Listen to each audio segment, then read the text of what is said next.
खुलुमबाय। बे समाव बडलेण्ड इंखं टेलिभिजननि स्टुडियोआव आं मिथिका नार्जारी। दिनै मोनाबिलिनि गाहाय रादाबफोराव दङ। एबसुनि गेरेमसा बर' माहारि दानायनि हाबाफारि लानाया सोरनिबा थाखाय उन्दुलांनो हायै जाहोन जानाङा, बुंदों दिपेन बर'। 15 डिसेम्बरनि गेजेराव फरायसाफोरा मेट्रिक आनजादनि थाखाय फर्म फिलआप खालामनांगोन। आसाम पुलिसआ बेंगालराव PFIनि सासे फरायसा दैदेनगिरि हमदों। UPPLनि 3 बोसोरारि जथुम्माखौ लोब्बा लानानै हारिमुआरि हान्जा सुरदों। गसाइगाव महकुमाखौ जिल्ला खालामनायनि सायाव दासिमबो सावरायनाय जायाखै, बुंदों हिमन्त बिश्व शर्मा। BTCनि थाखाय आसाम सोरखारा आलादायै टेट आनजाद खुंफुंगोन, बुंदों डक्टर रनज पेगु। सालबारिनि बारेंगाबारियाव बेसेन नाङै सावस्रि सिबिथाय मावबादा। आमेरिकानि टेक्सासआव गंनै फाइटार जेटआ सौग्रावलायनानै थेर-बेथेर, सा 6नि जिउ खहा। दानिया फैदो आबुं रादाबाव।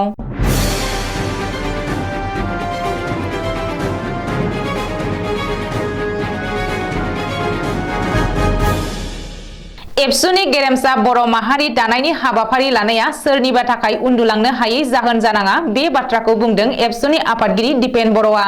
मख'नो गोनां दि मिरु एबसु आरो बाक्सा जिल्ला एबसुनि बानजायनायाव सानथामनि हाबाफारिजों लानाय हारियारि मोनथाय आरो समाजारि थार बिजिरनायनि थाखाय सुबुं सांग्रांथिनि बाइक रेलिया दिनै 3थि सानाव आगान होबाय।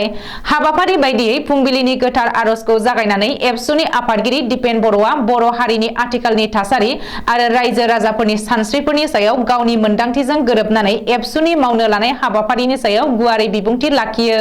फुंबिलि समाव मावथि हान्जाजों माहारिबादनि सायाव सावरायनाय बुब्लियाव गावसोरखौनो गोरोंसिन साननानै लाग्रा माखासे सुबुंफोरखौ थांखिनानै एबसुनि गेरेमसा बर' माहारि दानायनि हाबाफारि लानाया सोरनिबा थाखाय उन्दुलांनो हायै जाहोन जानाङा होननानै गासैबो थाखोनि दैदेनगिरिफोरखौनो माहारिखौ दाफुंनायाव बाहागो लानो बागानपारानि बास्का डिग्री कलेजनिफ्राय बयखौबो खावलायहरो।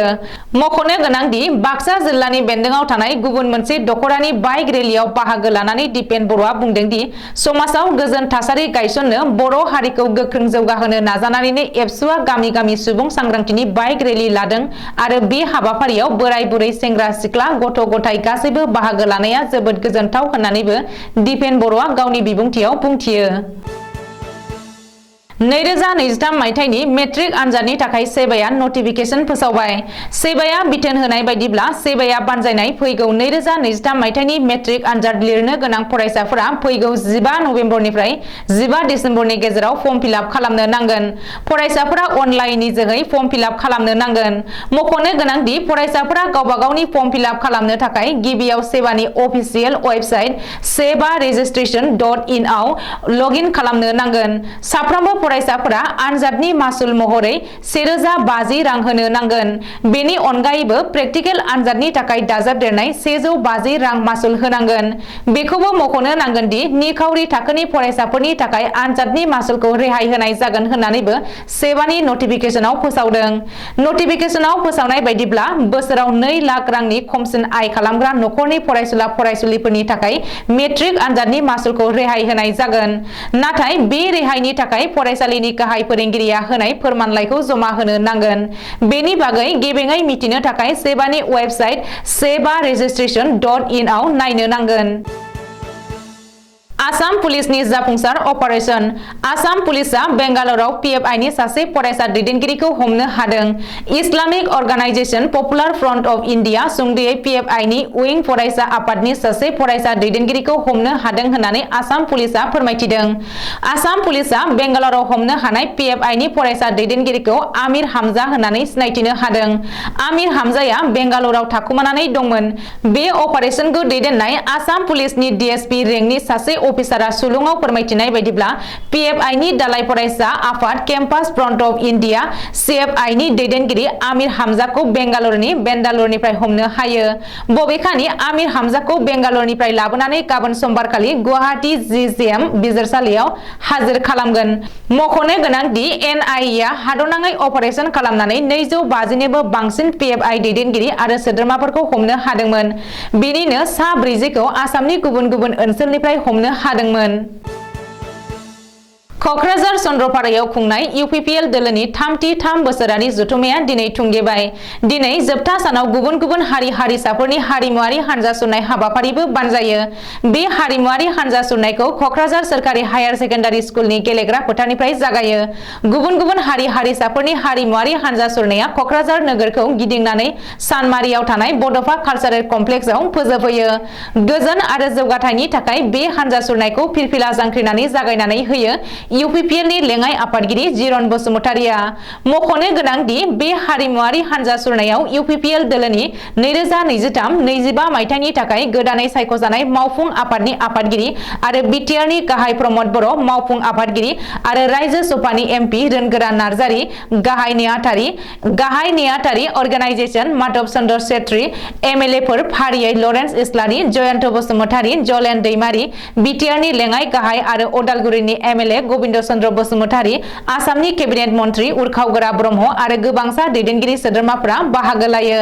मख'नो गोनांदि UPPL दोलोनि 33 खनायारि जथुम्मानि जोबथि सानाव दिनै मोनसे गेवलां मेलबो खुंनाय जायो। बे गेवलां मेलाव गाहाय आलासि महरै बाहागो लायो गिबि मन्त्रि डक्टर हिमन्त बिश्व शर्माया। बबेखानि बे गेवलां मेलाव मित्रजोटनि BJP, AJP आरो GSP नि दैदेनगिरि सोद्रोमाफोर, मन्त्रि, MLA, MP आरो BTR EM MCLA माननि आलासि महरै बाहागो लायो।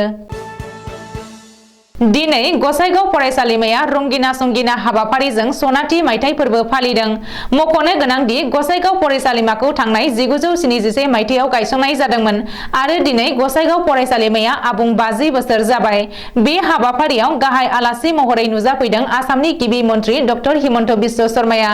लोगोसे आसामनि केबिनेट मन्त्रि उरखाव ब्रह्म, 28 नं गसाइगाव बियाबनि MLA जिरन बसुमतारिजों लोगोसे गुबुन गुबुन फरायसालिमानि गाहाय फोरोंगिरि लोगोसे ओनसोलनि साननो हनो गोरों मेलेमजिबि मोनहाबो बे हाबाफारियाव बाहागो लाफैदों।